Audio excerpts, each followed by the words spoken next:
You do a couple of unique things on your serve. One of them I've never seen before. What? You don't do it as much on every swing. I've never seen this. It's actually funny because a friend of mine I used to teach with, one of my colleagues, used to call a good racket position in the trophy pose hairbrush position. Because it's like brushing the back of your hair. But I've never seen somebody literally. I like place it on my head. Yeah, you put it on the back of your head. I've never seen that before. It's literally. Strangely, like I don't have a problem with it. This is actually great. This is like the anti-waiter tray. It's totally unnecessary. Like this isn't something I'd ever recommend, but you get to a great racket drop position. In part, like because of that, like so many amateur players are here, and you're closed. I mean, it doesn't need to be this close to your head, but it's just kind of interesting. Well, anyway, that's first for me. So congrats. So, your biggest challenge, based on what you've described to me, and what I've witnessed. Yesterday, I purposefully was like, all right, hit a couple first serves. All right, hit a couple second serves. And the first time I asked you to hit a second serve and you hit one, me and Ira looked at each other like, all right, so it's the same serve. Fundamentally, like it's the same delivery. Like on your backhand slice, we were talking about mixing forces, lateral direct force with a downward spin force. We're going to learn how to do the same thing with your serve. Right now, you've got a really strong, like 50-50 mix. This first serve is going to be a flat delivery. So everything is in line with the target. What he's going to do is line his target here, I'll just tell you right now, is the tee. And so his racket is lining up directly behind the ball, in line with his target, so that when he releases through the ball, everything is lined up in that direction. So here's his release, his pronation, and everything unwinds and releases. See how he's kind of like pointing, exactly, through the baseline towards his target.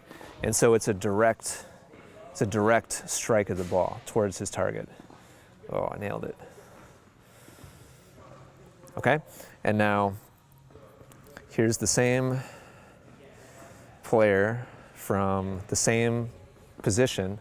Now he's hitting a kick serve out wide. And so now his racket's going to line up to the left of the ball. So if we draw a line just straight up from the middle of his strings, he's lining up a little bit to the left of the ball so that as he makes contact, his racket is accelerating to the right, past the ball. So he's no longer releasing through towards his target. He's coming up and across, and when he makes contact, his racket isn't extended all the way yet. He's not reaching all the way up where the tip of his racket is pointed up. That means it's still releasing this way. What type of spin do you think that makes? Top. Right. And so his racket is coming across from left to right and also releasing up at the same time. So here his racket is at full extension. Right. This is where contact was made. And so he's actively releasing the racket basically in a rainbow Swish. shape. Okay. Up and to the right. And so look at where his arm and his hand goes here. Whereas the flat serve, he was lining up right behind the ball, releasing through towards his target. On this serve, he's going out to the right along the baseline. So two totally different deliveries, two totally different types of serve. And that's what you're gonna learn how to do. Okay. Sounds good. Okay, so slow shadow swing, and I want you to mimic the first delivery from Milos. Yeah. Yep. So let's say we're aiming right down the middle. So from here, the key is to open and release directly through in that direction. So kind of use this As the guide. center service line as your, yeah, exactly, as kind of your aligning tool. Yep, yep, yep, yep, yep, yep, that's it, that's it. A couple more times.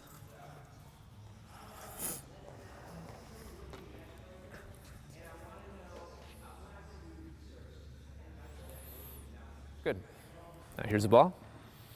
And your job is to start from here, toss, and then turn, and just real slow, relaxed, just release right along the center service line.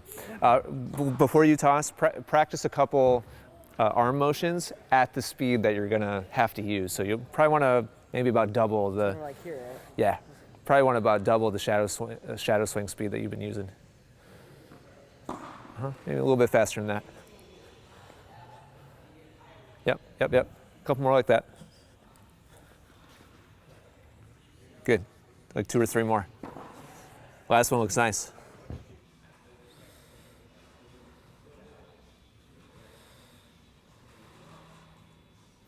There you go. Yep, that's it. That's it. There's the shot you just hit. Good. Good. There you go. That's a flat shot. Good. All right. Nice job. This is the key right here, is the racket line. You're a little left of the ball, but not too much. More or less lining up right below it. Releasing straight through. That is how a flat shot is hit. Now, do you remember what Milos's second Yeah, with the motion looked like? Okay, so let's see that one. No ball. Okay. Same setup. from here. Yep. And let's accentuate that even more. I'd actually like you to stand right up on the service line and use the service line as your guide for your racket path. Okay. Exactly, yeah. So at no point do I want the racket to break the service line. Yep, yep, yep.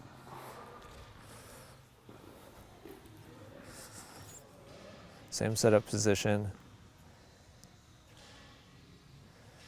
But now we're swinging.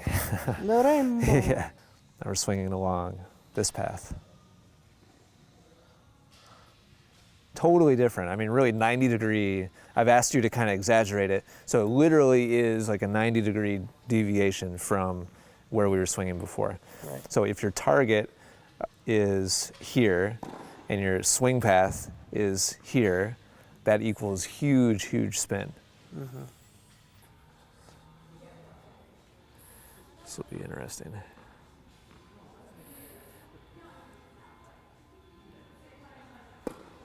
Okay, good. Did you see what the ball just did? You see that? Yeah. Nice job, man. So here's your last shadow swing, the rainbow path. Now let's see if you were able to maintain it with the ball in the air. That's always the hard part. You executed the direction pretty well. And that's why the ball came back out to the right. You actually did a really nice job with it. It's like a little baby mini kick out to the right. So here's your last flat delivery. Okay. Really nice. And here's your last kick delivery. Totally different swings. Right. You came in here with a first serve and second serve that look exactly the same. And now, granted, as we've done a lot over the last 2 days, like we're taking 2 far ends of the spectrum. And it's like, okay, do this end of the spectrum and do this end of the spectrum.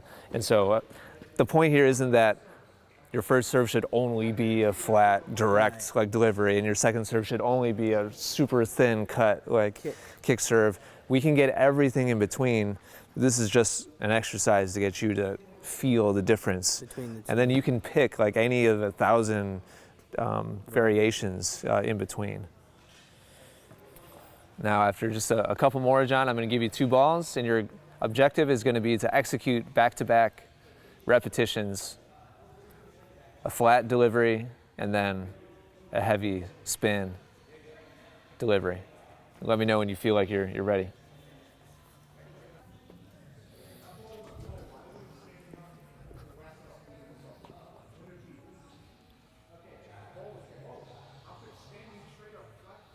Good, good, good, good, good. Nice job. Now along the service line. Yeah, that would never, never, ever work. Feel free to do shadow swing if you want. Yep. Okay, good, good. Back to back again. I'm gonna go pick up some balls.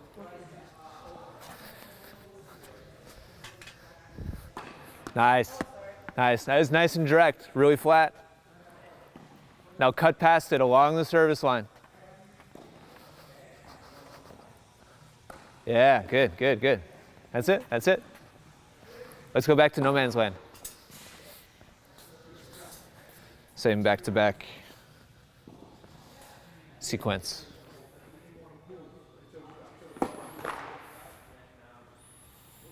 ahead and go with the spin now.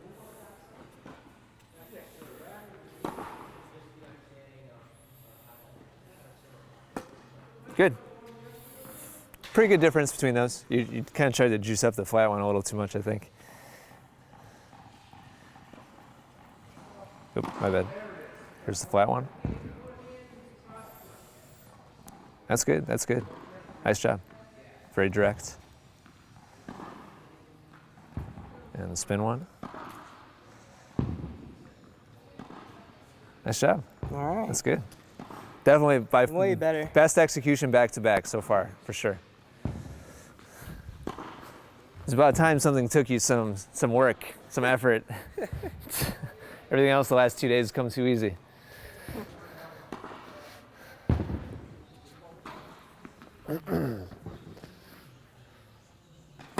Yep.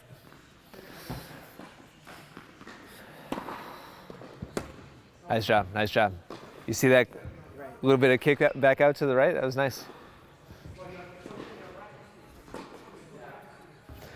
So I want you to kind of self-manage yourself. We got like 6-7 minutes left. As you feel comfortable and you're like reliably differentiating between the two, I want you to slowly start to increase acceleration at like 5% at a time.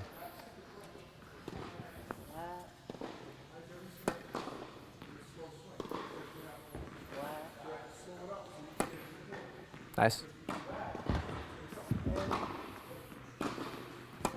Nice, nice. Good. Good differentiation.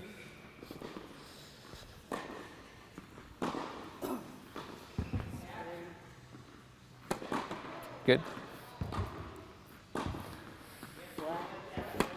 Nice, nice. Good change, good change. Yep. So this is the process now. You could go back and forth between spending like 10 solid minutes on the flat one and then like slowly kind of ramp it up, get a feel for it, and then go 10 minutes of spin, or alternatively, or rather additionally, like I would recommend doing both. Spend 10 minutes going back and forth from flat to spin and getting a feel for changing between the two, because they're totally different feels when the ball is actually up there. But yeah, manage your acceleration, because if you just go out there with a basket and just like toss up and just hit like random ones at like full speed, it's all gonna kind of mush together and you're gonna go right back to kind of everything being really similar again. I'm guessing is probably what would happen. So just be careful about not getting too far ahead of yourself. But you're executing both, just not always like on command your first try. And so it's just a matter of training the feel difference between the two of them so you can start to just choose it on command. So it'll just take some time, but you're doing them both. All right, good job, man. You made it.